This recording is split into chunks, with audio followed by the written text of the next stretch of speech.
And from South Plains Lanes in Lubbock, Texas, the hot plains today, and the actions on the lanes have been hot as well. It is the PBA Extra Frame Lubbock Sports Open, presented by Ebonite. I am Phil Brylow, with me PBA Hall of Famer Randy Peterson. And Randy, a little bit of diversity in this Final Four. We've got the old guard in our opening match. We have Wes Malott battling Chris Barnes. Yeah, you couldn't ask for a better opening match. The Hall of Famer Chris Barnes, the future Hall of Famer Wes Malott. But Jakob Butturff, they may have to rename this center. I don't know what you would call it, but you'd have to maybe somehow include Jacob's name here. He really loves this place, and he's proven it over the years. So he is your tournament leader, the guy to beat. We have him as our only southpaw, but great opening matchup with two of the titans of the PBA Tour. Yeah, so we have the old guard in the opening match. We know we have the new guard in the final match. We kind of have the X factor waiting in that semifinal match with Nick Pate. Nick Pate, rookie on the tour, his first ever Stepladder finals. I'll tell you what, he really kept it together in the 8 games of match play, hung tight, needed it in the 10th frame against Barnes, stepped up through a perfect strike to solidify the number 2 seed. You know, if you look at the history of this event, E.J. Tackett, 2015, first title. Jakob Butturff, 2016, first title. Marshall Kent, first title on U.S. soil, 2017. Nick Pate could be that X factor and be the surprise to take a title away from 3 experienced players out there. That's a great stat, Phil. Pete McCordick making the announcements, and it's time to get started with that opening match. Is going to make Chris Barnes start on lane 19. Fresh application of the 42-foot scorpion pattern out here at South Plains Lanes, and it has been high scoring all weekend long. Barnes averaged 234.55 this weekend on the pattern. Malott 235.23. Nicholas Pate got here because of his great match play record at 7-1. He's a low average on this Stepladder finals at 233. Butturff high at 238. Barnes is going to play out. He's going to dance with the one he brung. Could that be an advantage for Chris as boy, the day goes on if he gets bad at this? If it holds up, I think it's a huge advantage. A little bit farther left than he's been. A great opening shot by Chris Barnes. And that is a real tame back-end reaction on that last 18 feet for Barnes as compared to what we've seen with some violent reactions from other players today. Well, because his hand is up the back, and that controls the down lane reaction. Chris is probably the best I've ever seen in the history of the sport as far as being able to roll it end over end. Wes had some problems in his position round match. He was our leader going into that. And a sub-200 game dropped him all the way to 3rd.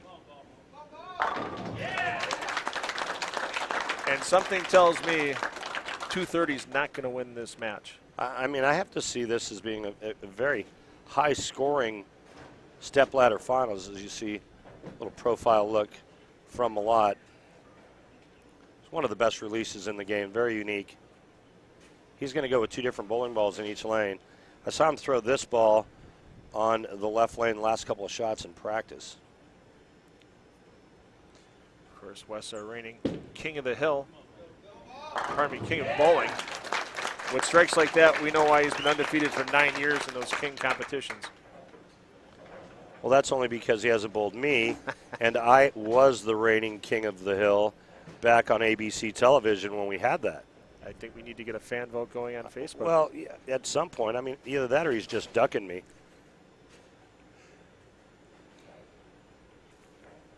First shot on the right lane for Barnes.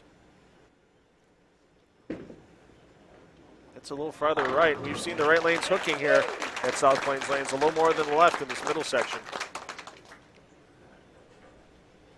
I just love the fact that the players can play this oil pattern a couple of different ways. Chris is so good at playing that kind of freeze hold shot. We saw him do it at the team event in Portland, Maine. Everybody was playing in, especially on that left lane. Chris Barnes was playing out and destroyed him. And there's a reason why he was the Mark Roth MVP of that Elias Cup competition. He's hollering for that one to go, and you see why. Well, it was a little bit right of target, but I don't know if he actually got all of this one. And even with that 16-pounder, was unable to kick out the weak 10. The man weight, as it's been called? It's man weight. I'm throwing man weight. I should get an award just for that because I'm a senior.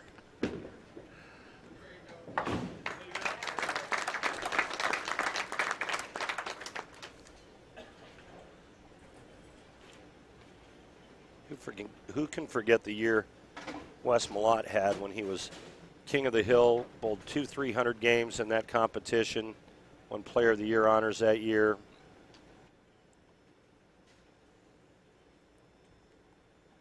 Wes's highest finish recently, third in the U.S. Open, lost to Rhino Page in the semifinal match before Page took out our tournament leader Butturff in the championship, and a great shot there, kicking the 10 by Malott. Watch the replay there, and a little bit of loft to clear that front part of the lane. I'll take how to kick the 10 out for 100, Alex. I think right now Malott would like to make that his daily double. The answer is rotate it like Wes Malott. Malott. Oh, I'm sorry, I didn't phrase that right. What is how to rotate it like Wes Malott? Malott 5-3 in match play. And he's walking them out. Confidence factor there for Malott. He's going with a little loft on that lane as well. Going with a ball that reads the mid lanes a little bit quicker.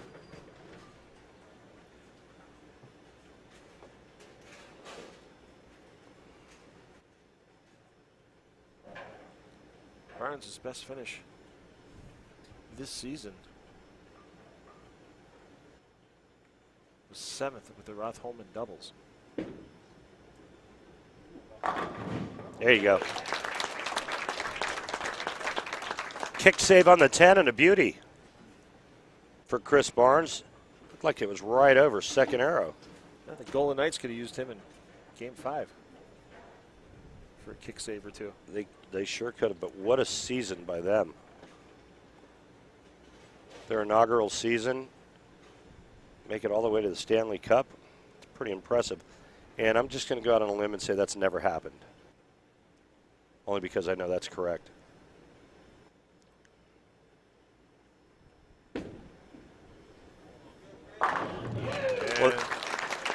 Well, that looked like it was going to be a strike as soon as it left his hand. And what a great match starting here in Lubbock. Our opening matchup, Hall of Famer Barnes with 10 in the pit. Future Hall of Famer stepping up on the right lane. One major for Wes Malott, U.S. Open in 2013. Barnes with 3 majors, but his wife, Linda, she has 2 Queen championships. Lofting. And a little aggressive on that shot.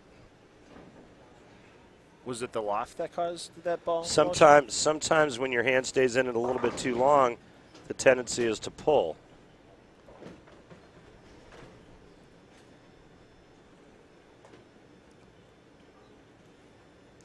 Does he hook it or does he throw it straight? He hooks it with a urethane ball. Well done. Textbook cover.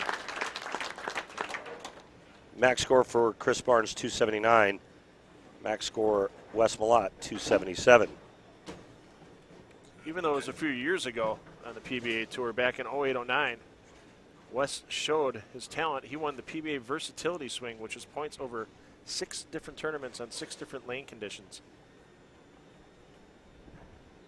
Of course, he was Player of the Year that year as well.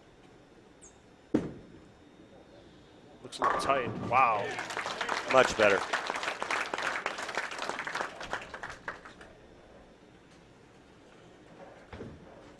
What are the differences for people that are new watching Extra Frame? What are the differences in the shells of those bowling balls doing for Wes right now? Well, they're 2 completely different bowling balls. The gold ball, the IQ on the left lane is for me, just kind of reads the mids and is much smoother off the back. The phase 2 on the right lane is just a real aggressive, symmetrical bowling ball. Beauty. Right now, count the difference. That 9 count by Barnes in the third gives him the 2-pin advantage as compared to Wes's 7 count. Ready for my boldest prediction of my career? First one, or excuse me, the next one who misses loses. Okay. Just going out on a limb. Remember, doing television, you have to hang your hat on something. And even though this isn't television, I still think it is.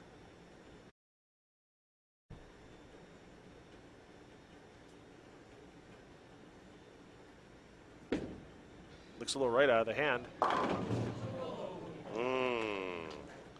It looked like it was in a pretty good location, but it may have had just a little bit more hand than he wanted.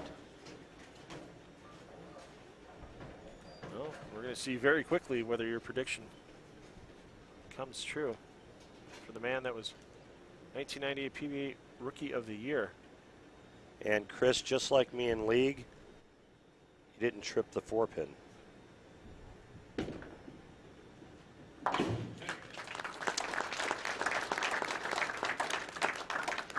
Advantage Malott, but what adjustment does he make off the 3-6-10? Well, that's a great question because I'm not sure he has to.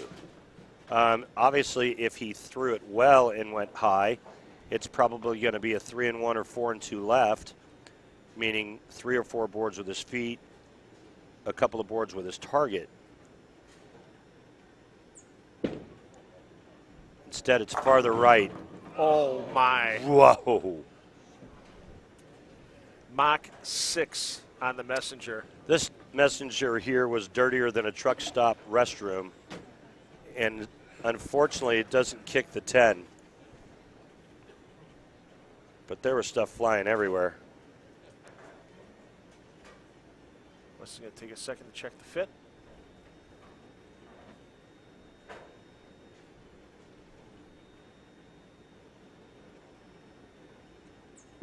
Stays down by 1 with the conversion.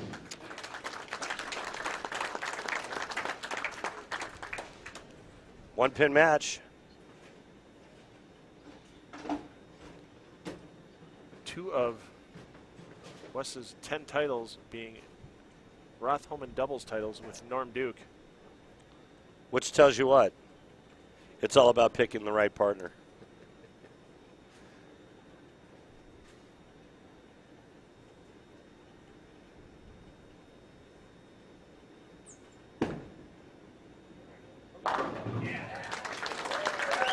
It's like watching his position round match. He had great success on the left lane, on lane 9, on lane 10. He struggled with going high. Well, and if I'm not mistaken, that's the lane that Wes gets to finish on. So that's good news for him. But I'll tell you what, I really like the line that Barnes is playing. I think it's a little more a little more predictable, and I'm not sure about Wes on the right lane.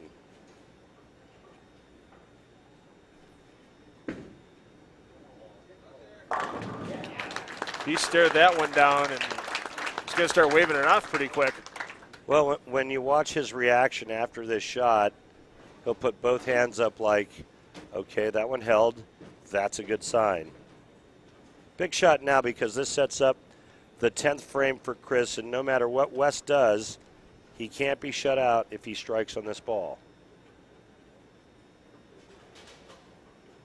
Barnes inducted in the PBA Southwest Region Hall of Fame in 2015. Of course, many Southwest regional events held here at South Plains Lanes. I talked to his wife, Linda, before the start of this match, and she swears she did not pick out this outfit for him. Yeah, that was money when it got to about the dots. Can't pure it any better? No. Not unless you're from another world. Yeah, that was perfect. Now Wes Malott knows exactly what the score is. He's thinking, all right, let me strike out here in the 9th and 10th frame, put all the pressure back on Barnes. If Barnes strikes out to win by 1, so be it. But at least he did his job. This is the big shot for me here. He liked it, and he should. Best finish for Malott prior to today was last week in Jonesboro, 8th place. Best finish in a major this year for Malott, 9th place in the Barbasol PBA Players Championship. Malott, a very successful pro shop operator, has 2 shops in the Pflugerville, Austin area. Now Wes needs all 3. Oh my God. And the 3-4. Again, ultra aggressive, too much loft, hand stays in it too long. And gift wrap for Chris Barnes right now.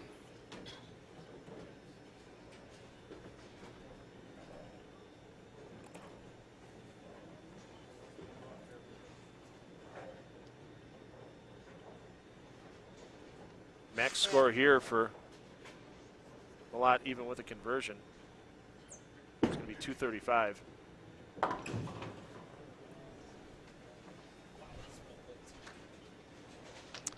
Barnes is going to move on and take on young Nick Pate.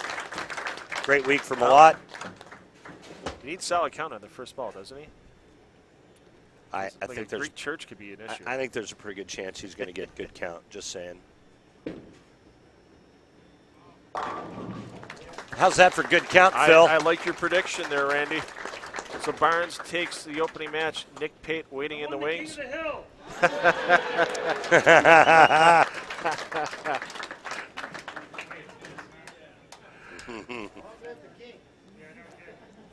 Malott will take home 4th place, and Barnes will finish off the match, and we'll get Nick Pate coming on board momentarily for the semifinal match of the PBA Extra Frame Lubbock Sports Open, presented by Ebonite.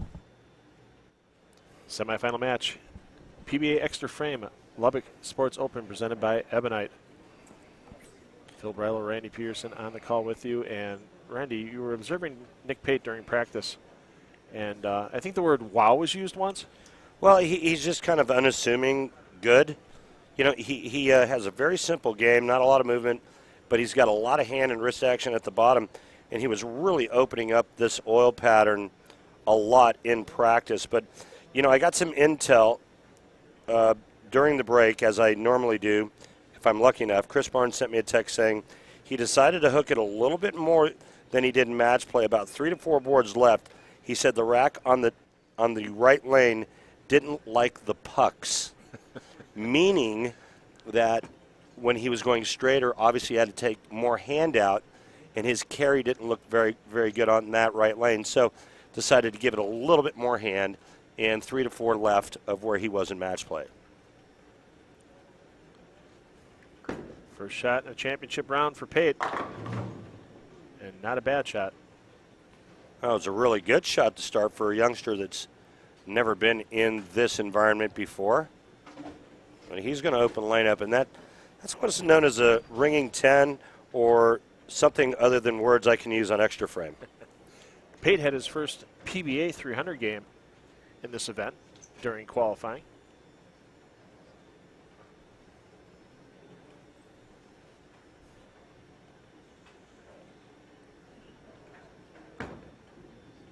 And he keeps the composure on the 10-pin conversion. Well, he's taken on one of the titans of the sport, and the Hall of Famer Barnes. He's got to take a re-rec. There's a pin actually there. You can see on lane 20 right there in the right gutter that has to be removed because it's too far forward. Now it looked like it just kind of fell off the edge of the gutter. It should be okay now. It'll get swept. No, he's going to have to throw a ball. No, he's going to throw a ball. I love the opposite hand deadwood clears during step ladders by Barnes. That's a trademark of his. And carry. Well done. All right.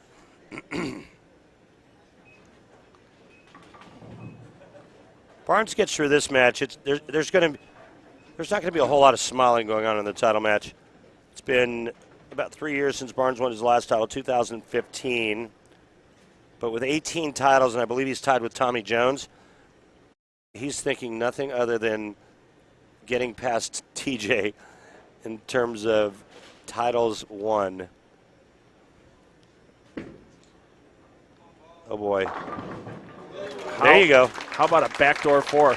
Well, it looked like he got it a little bit farther right, and that's a really good sign when you miss a little right and it still gets back to the pocket. Chris, a master at manipulation and what he can do with his hand with a bowling ball, changing speeds, weakening his hand, hitting it a little bit more. The only thing that he's ever lacked is a lot of axis rotation. There's up the back. That looked like it was in for week 10. Let's see. I couldn't see it because Chris was standing in the way, but this looked like it was a little bit left of target. Oh, no, ring 10. Okay. Which only makes sense because a lot of times when you get it inside a target, hang on, I'll tell you in a minute. Oh, my God. I only wished I could show you the text that Linda Barnes just sent me. I can't even tell you what it looks like. What is that thing called? Because I'm so inept. A GIF or GIF? A Giphy? Jiffy? What do you call them? Giffies? Yeah. What do you call it? A Giphy or a Jiffy? What are they called? I call it a GIF. Nobody knows. Everybody's turning around looking at me. They have no idea what I'm talking about. If only you knew what she sent me. Oh, only Linda. Oh. 8 answers with a strike. So obviously, this young man knows how to bowl, and 2 great shots out of the gate. And if I get the okay from Linda, I will explain to you this Giphy. It's basically a little short clip of somebody doing something. And as soon as I get the okay from her, the next time Chris is up, I'll tell everybody what it is. And it's really hard for me to continue to do extra frame after that, Linda, so thank you. Pate, the 2017 USBC Intercollegiate Singles Champion, when he bowled at Midland University. And with shots like that, you can see why he took home that title. Guys, he's got such a simple game. Watch how there's just such little movement. His head is so steady. But obviously he does some great things with his hand to get his ball reaction to do that. I'm sorry, I can't.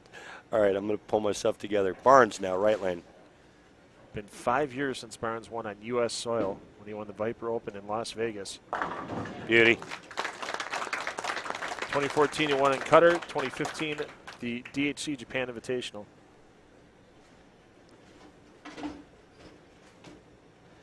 All right, so Linda says I have to explain now. It's a video of a woman taking a wine bottle, pulling the cork out with her teeth, and then just taking a big giant swig. That's what poor Linda Barnes is going through right now, watching her husband Chris bowl. Priceless. It's just vintage Linda Barnes. Barnes down by 10. Oh, he's moved in. Ooh. Nice break there. Good. The late kick on the 9. He's bumping it in a little bit and opening up the pattern. And that should have gone anyway. Pate, also the National Collegiate Bowling Coaches Association Most Valuable Player for the 2016-2017 season, and a member of Team USA, one of Chris Barnes' teammates in 2017.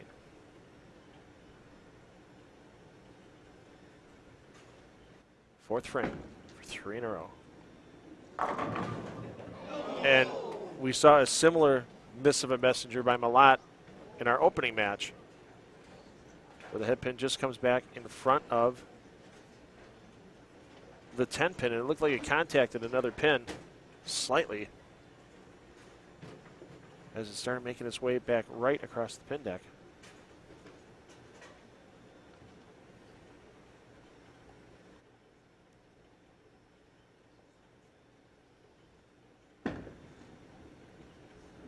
No problem with the cover. But now the deficit, a single pin for Pate. Yeah, it was a good shot, and we've seen a lot of those messengers go in front. I think what's impressive is that he's labeled 4 shots. And that's what we're seeing in today's day and age of the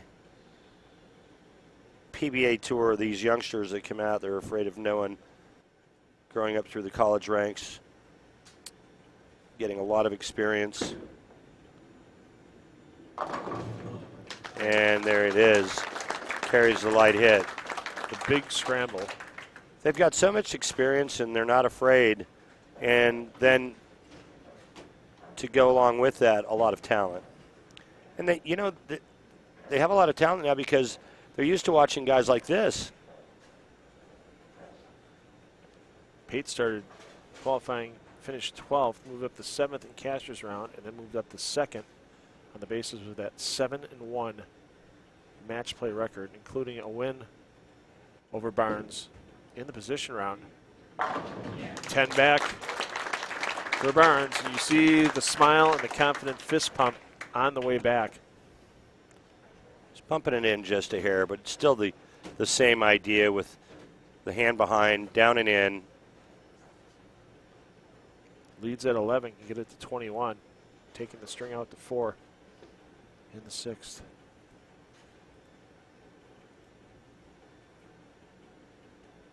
Double check those position of those feet.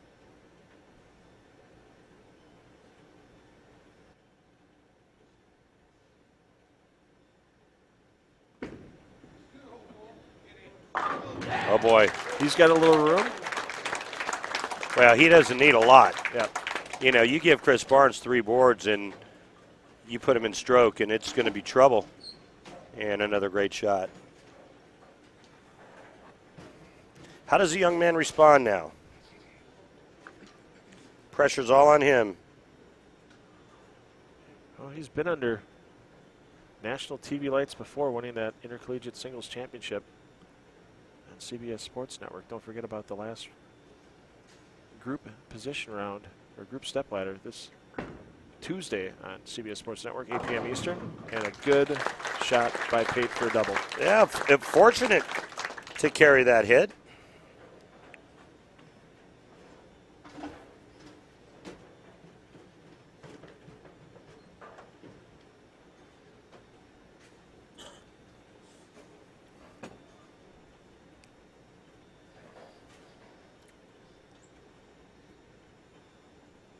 Waiting in the wings, our 2016 champion here in Lubbock, Jakob Butturff.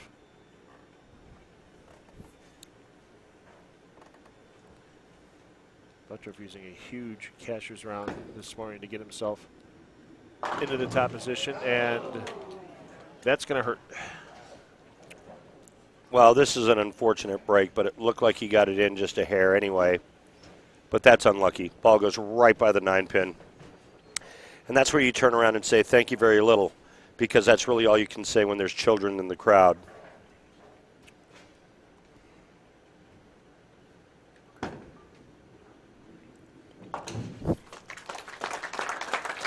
If this was HBO, there was something far worse than that. 248 still out there for Pate, far from over. Barnes is taking another authorized re-rack. This will not count against his 2 per game total. Once again, we have the pin in the right channel. So once again, the opposite hand, deadwood clear. Not as big of a smile on the way back this time. A little more serious with it not being the first ball of the match. Some other top finishers here in Lubbock include Ahmad Muaz from Malaysia in 5th, just missing the show by 41 pins. Wesley Lowe Jr., the good amateur player out of Wichita State University, in 6th. Former champion here, E.J. Tackett, in 7th. Sean Rash in 8th.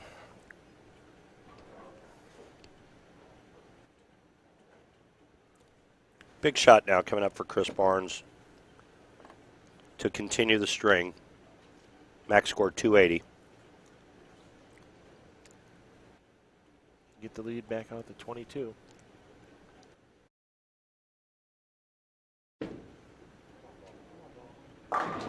boy. Last 3 shots in that lane have just split the 8-9. On a scale of 1 to 10, this was sexy.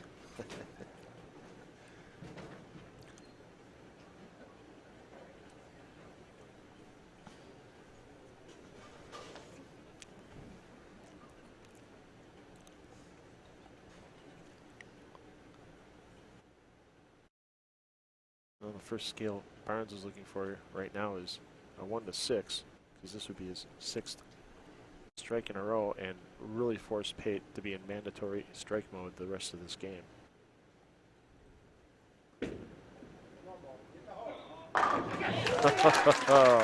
I think the most impressive thing for me is to watch players like Barnes compete at this level, how easy they make it look, and how difficult it is to accomplish that. Most people have no idea what it's like to get your body to perform at a level like this and to repeat this kind of shot making. Well, and a couple of years ago, I mean, coming back from some pretty major back surgery in 2016. Yeah, that too.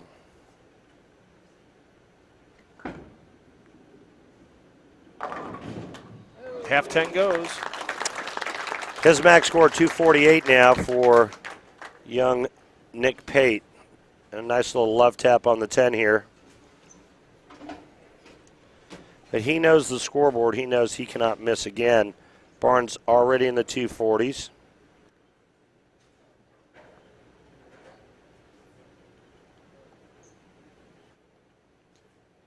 Nick Pate can strike out for 248. In order to do that, he must strike here in the 9th. If he does not, Chris Barnes will bowl for the title against Jakob Butturff. Looks a little left. It's set. That looks like the same hit he left the solid 9 on. Yeah, I mean, tattooed 4th arrow when the ball went over it. Great ball roll. Nick Pate and what he does with his hand makes it look really simple. He reminds me a lot of Chris Prather in that there's not a lot of moving parts, but yet they can really wrist it and get a lot of hand. Right now, Chris Barnes strike here in the 9th. He'll need any mark in the 10th.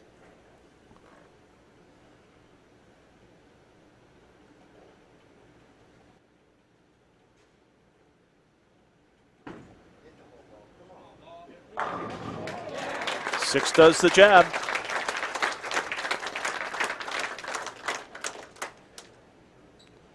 He's in full stroke right now. Cyborg mode for Chris Barnes. Any mark will do. And how much does he has to be licking his chops knowing in that final match? Nobody touches his side with Butturff on the left side. I just think that he is focused on just doing what he's doing, repeating shots. He knows that Jakob Butturff has the opportunity to bowl a big game. But right now, the only thing he's thinking about is puring this next shot here in the 10th.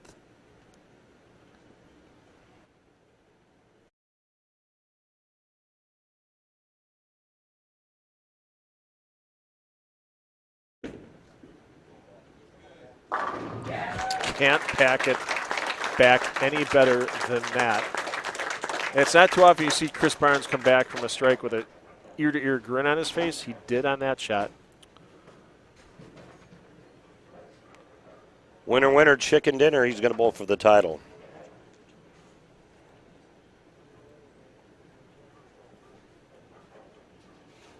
Last time Barnes bowled for a title, the PBA Oklahoma Open in 2017, and he had a chance to win. Well, that title match. That was against Marshall Kent, who made 4 of the most brilliant shots I've ever seen to beat Chris. Chris climbed the ladder, bowled unbelievable that whole show, only to run into a guy who pulled 4 shots out of nowhere on a very demanding roll pattern. So we're going to fast track through the end of this match. Championship match coming up, Barnes v. Butturff. PBA Extra Frame Lubbock Sports Open presented by Ebonite. Roll on from South Plains Lanes in Lubbock, Texas. And with the announcements from Southwest Regional Director Pete McCordick, man who won his first PBA title 30 years ago last week. And after his career bowling with the PBA, has been one of the great regional directors for this organization. Now, for me, the question is, does his shot hold up for one more game? If it does, and he executes like he has been, I think he wins soft. Unless Butturff shoots 279 or better. They crossed with each other in qualifying yesterday, so they're very familiar with how each other's played the lanes all the way through the event. Well, and there's nothing either player can do about that. One's left-handed, one's right-handed.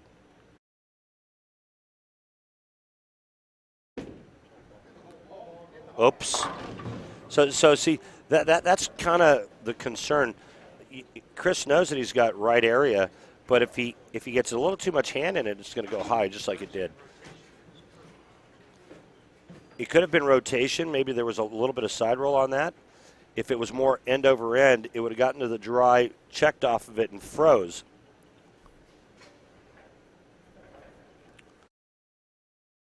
But no split, an easy spare. Conversion coming up for Barnes.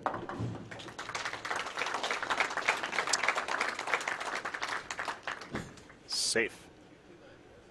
Butturff, one title already in 2018.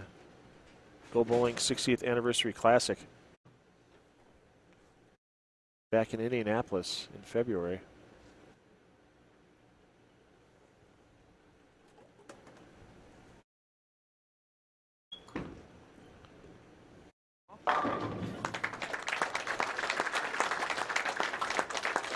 And you don't see the composure change on that young man often.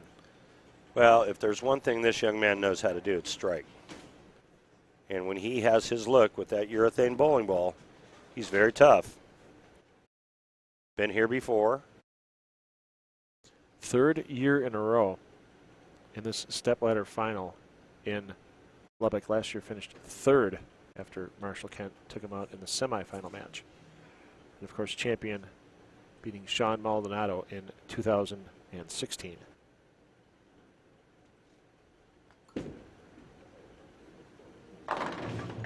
Now that one was a little late getting around the corner. A little left of target, and it kind of took its time getting back.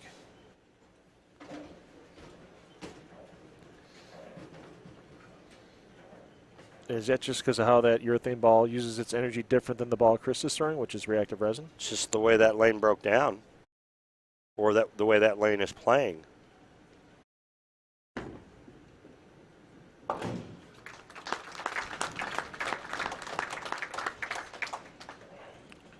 Spare for Butturff. Still can't get over Chris's shirt. Love it. It's got so many nice designs going. The color coordination with the gray slacks. Oh, you can order the replica jerseys from PBA players. There's a link at PBA.com to do so.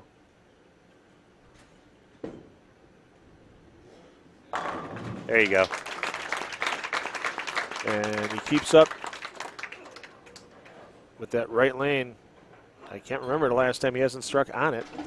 See, and I think I heard him say something after the first shot on the left lane where a little more end-over-end roll will work, and that's exactly what it looked like on the right lane. When your ball rolls more end-over-end and it sees friction early, it doesn't jerk off of that spot. Nobody better at rolling it end-over-end than this guy. So after that first ball here on the left lane, does he make the change with his hand position or with his targeting? Just better execution. Oh no, he liked it too. He's going to have to move on that lane now. Ball looked good for about 57 feet. It did, and that lane's broken down. That spot to the right where he's been playing, unfortunately, he goes through the nose and pays for it. Get two, make the move, and then strike out. Sounds so easy when I say it. Bounce it out. All right, he'll make an adjustment on that lane now after 2 shots in a row going high. One of the more incredible achievements, even though it's not noted in the PBA record books, is when Jakob Butturff won in Las Vegas in 2016 when he took the title at South Point Las Vegas Open. 18 games in one day. All 18 games were clean, including his championship match against Anthony Simonson. And how about Simonson, not here this week, but he took down the 50th Singapore Open. Second in Korea, wins in Singapore. Anthony's had a nice run overseas and in Asia. And he's going to be joining Chris Barnes for Weber Cup competition against Team Europe next week in England. I believe Kyle Troop's on that team as well. Kyle Troop and Tommy Jones.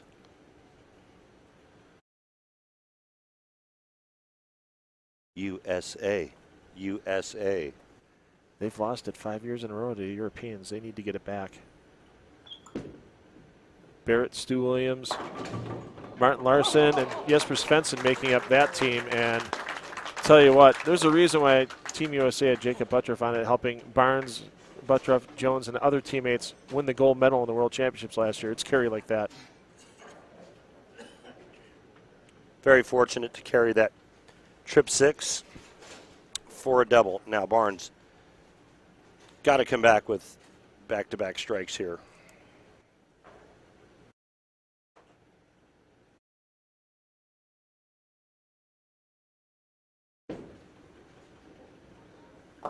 Uh-oh.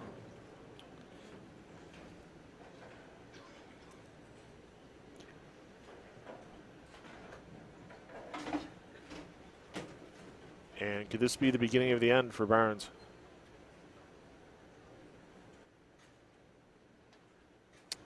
I talked about it at the start of this match. Will Barnes' reaction hold up?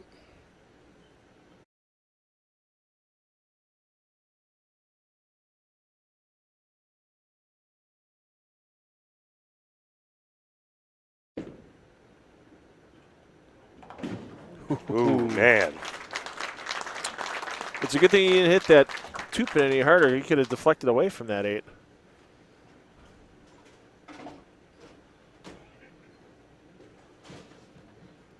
If you missed it to this point, Barnes 258, 223 over Wes Malott in the opening stepladder match. In the semifinal match, Barnes took out Nick Pate 269, 214.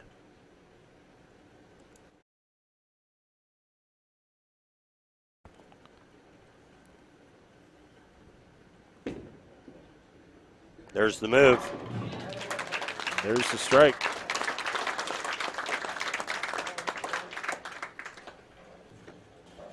Well, now Chris is going to need a little help from young Jakob.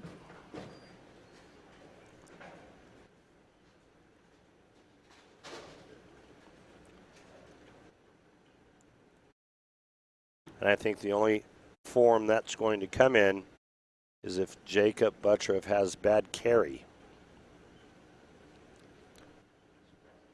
Butturff had this good 2017 won the Cubic AMF World Cup representing the United States. It cost him the World Series of Bowling 9 last year, but to come back with that prestigious title, a title that Chris Barnes has also won back in 2014. And you just mentioned the carry. Thank you. I was hoping you'd get to that. Recognize me for something. To go along with the lack of carry, you need to get the spare conversions. And wow.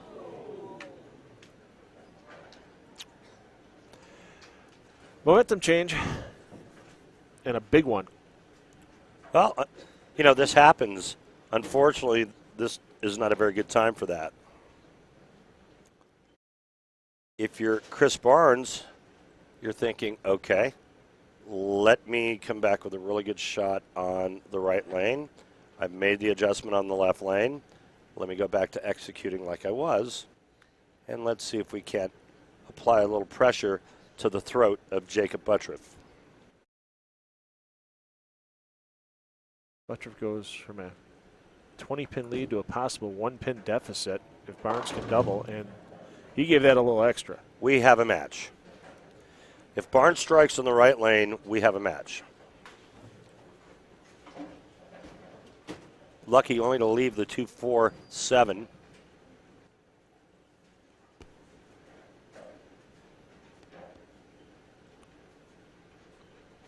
He stays with the urethane. He's going to hook it. All right. Amazing how the lanes change and how fast they change. Chris Barnes coming into this match averaging 263 for 2 games. Right now he's going at 197. But I think this next shot's going to be very telling.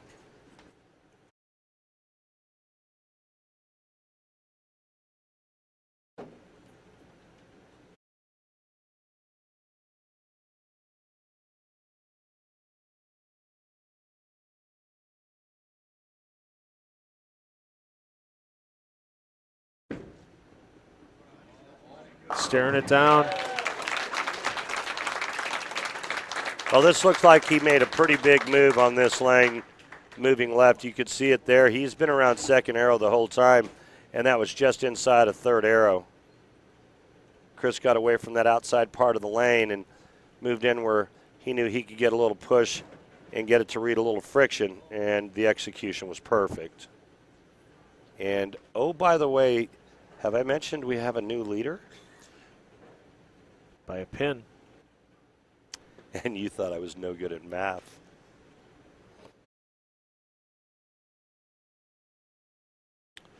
"15-time member of Team USA." This is the shot where you impose your will. That wasn't me. That wasn't me.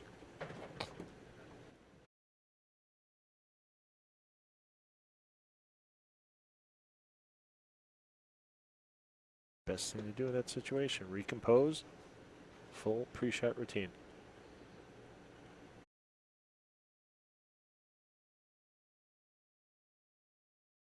Checking the feet, checking the hand position, and into the approach for Barnes. Wrap 10. Yeah, that was so good in terms of execution, but the ball just took it. It took too much time making its turn to the pocket, and that's the cause of the ringing 10. Don't gift it back to your opponent. Don't play Santa Claus here. Cover the single pin.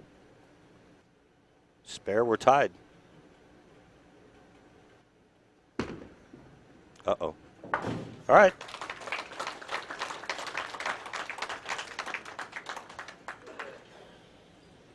Yeah, a little unusual for these players with these older panels on the approach. As you can see, the seams are right even with the gutter. And so when the players move to the gutter of the shoe, the cross lane spares, sometimes they catch that seam a little bit.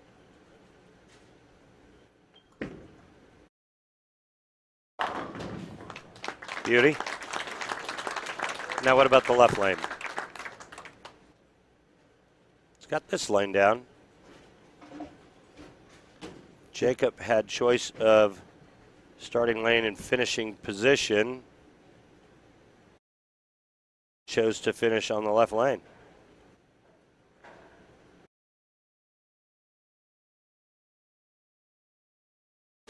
Whoops. I take that back. No, he's going to finish on the left lane. I'm right. I'm right. Left lane. You are correct. It's hard to read the scoreboard when both guys are named B. What about it? Went long and got to come back. That lane's a little shaky. Gets it in a little bit. It pushes too long, and he gets it out, and it overhooks.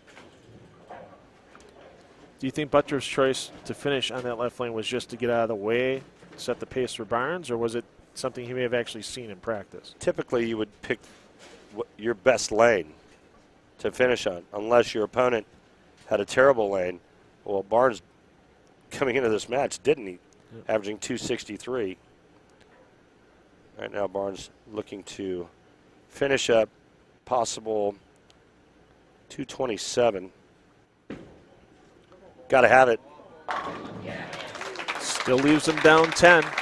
Strikes out, he shoots 227. Butturff can shoot 237.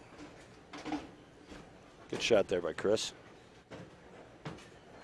You give Chris that ring 10 in the 7th, and he's comfortably in command. 60-90, 227 if he strikes out, and that would mean that Butturff would have to strike in the 9th, 10th, and 11th to win.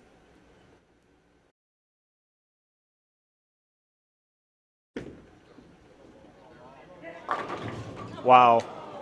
Another one. And the 7 went real late on that shot for Barnes. Well, his angle's changed just enough to where he's lost his carry. Ring 10 and then that kind of half 10 there. Barnes is in trouble now. He'll need a huge gift from Butturff. And it's just amazing how the lanes transition after 2 games of Barnes being there, averaging 260, and then all of a sudden now shooting 190, I should say. Very unfortunate, and that was the question mark I had going into the title match, was whether or not that was going to hold up.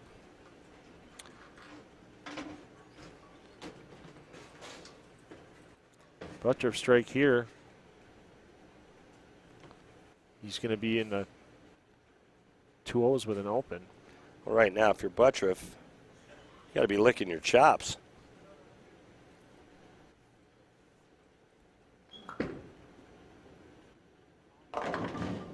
Ten doesn't go. Very interesting, Grasshopper.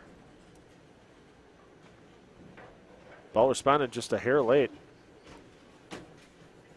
And the head pin didn't let the 5-6 get over. Spare here. He will need a double in the 10th to lock Barnes. That was a little flirting with disaster.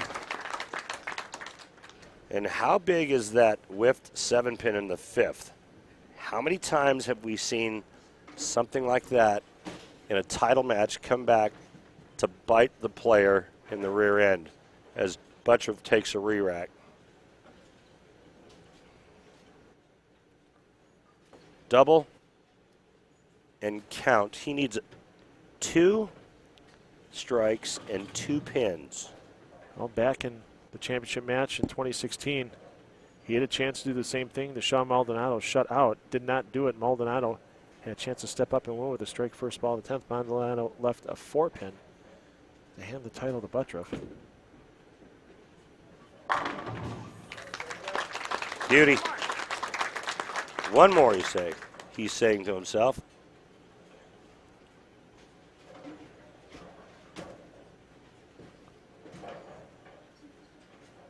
What's it going to be? Is he going to strike and lock this up? Or is he going to give Barnes a chance? Looking for his 4th Go Bowling PBA Tour title.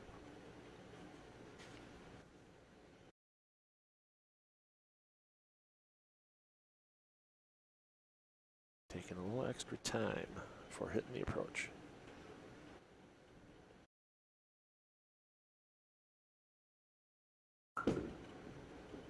He likes it, but the 4 doesn't.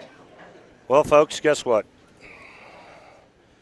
Barnes needs all 3 in the 10th to win by 1 if Butturff covers the 7-pin. As a professional bowler, you live for these moments.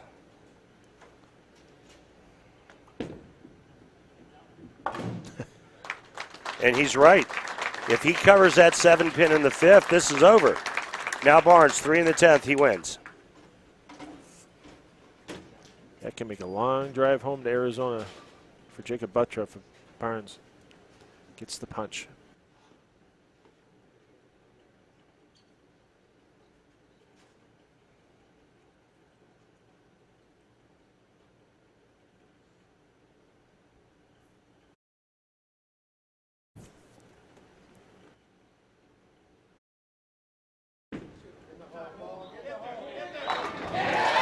It looked like he stepped out of that one on the bottom a little bit, Randy. Yeah, he's 46 years old. He doesn't have quite the legs he used to. It's okay for him to do that, especially where that ball ended up. And if you like professional bowling championship matches coming down to the 10th frame, swipe right.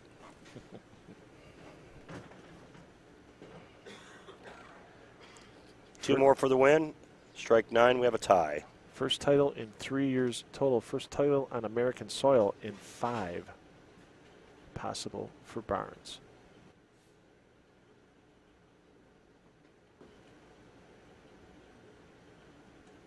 And being a member of the Southwest Region Hall of Fame and all the time he spent with Jimbo Evans, you know this one would mean a little more to Chris.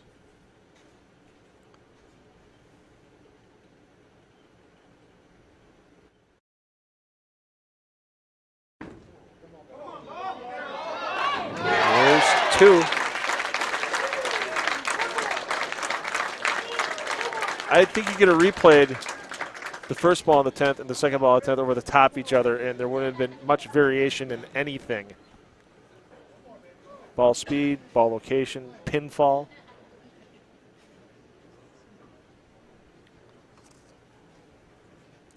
Doesn't get any better for bowling fans. Again, 9, we have a tie. Strike, Barnes wins. Anything less, Butturff wins sitting on the bench. And same rules as the Go Bowling PBA Tour.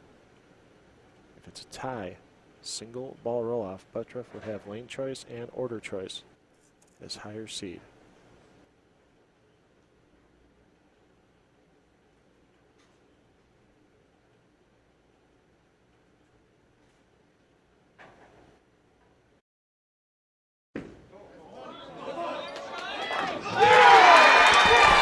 How about that for Chris Barnes? The first title in 3 years, and it comes near his home in Texas. 207, 206. And Randy Peterson heading to the lanes to come out for an interview.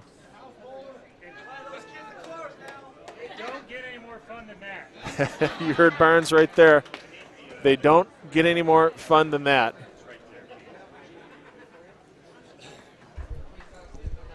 And title number 19 for Chris Barnes. Excuse me, sir. Thank you.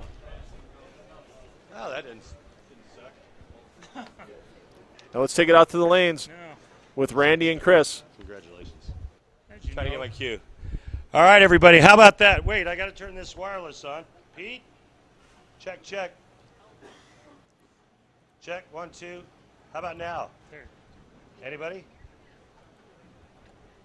Check, 1, 2. All right. Hey, everybody. How about that finish?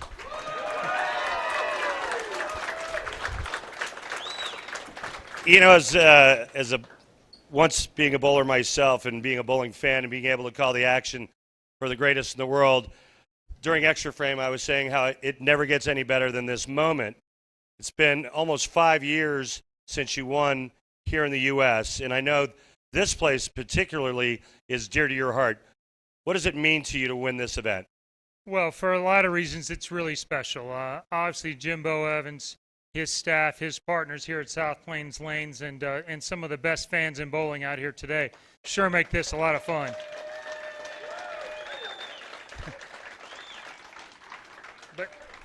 But as an experienced player, I know I'm not going to have a whole lot more moments like this. And so early on when I was making a lot of shows, I think I kind of dismissed if the opportunities came or went. And it's pretty special now to be able to stand up here still and get some opportunities. And, you know, this one went the right way. So that makes it a little more fun. Chris, I think so many people watching and the folks here today are probably wondering how you get it done in that situation. You need all 3 in the 10th to win by 1 pin. First of all, what was going through your mind, and how did you pull it off? Well, fortunately or unfortunately, I've had a lot of failures to learn from in that situation. So, over the years in sports psychology, and sometimes it's just age, you learn how to breathe a little bit. You learn how to enjoy the moment. Versus, I was when Jakob got the bad break there in the 10th frame, I was thinking, hey, you get a chance to throw 3 in the 10th, and how cool would it be to throw 3 in the 10th? There were some times in my career where maybe it was, man, if I mess this up, this is going to go, this is going to feel terrible. And so I'm wired a little bit differently now and appreciate a little bit more, but a lot of breathing and just trust in the process. I'll tell you, your wife Linda was texting me through the entire title match. And I won't tell you what she said, but I'll show you later. It was hilarious. But what's more important to you, winning again or now knowing that you have more titles than Tommy Jones? Oh, more than Tommy Jones. Absolutely. I am one up on Tommy. So, yeah, no, I know I don't have a lot more. I'd like to get to 22. That's Marshall Holman's number, and that was an idol of mine. And this is one step closer. But in the short term, having one more than Tommy's well worth it.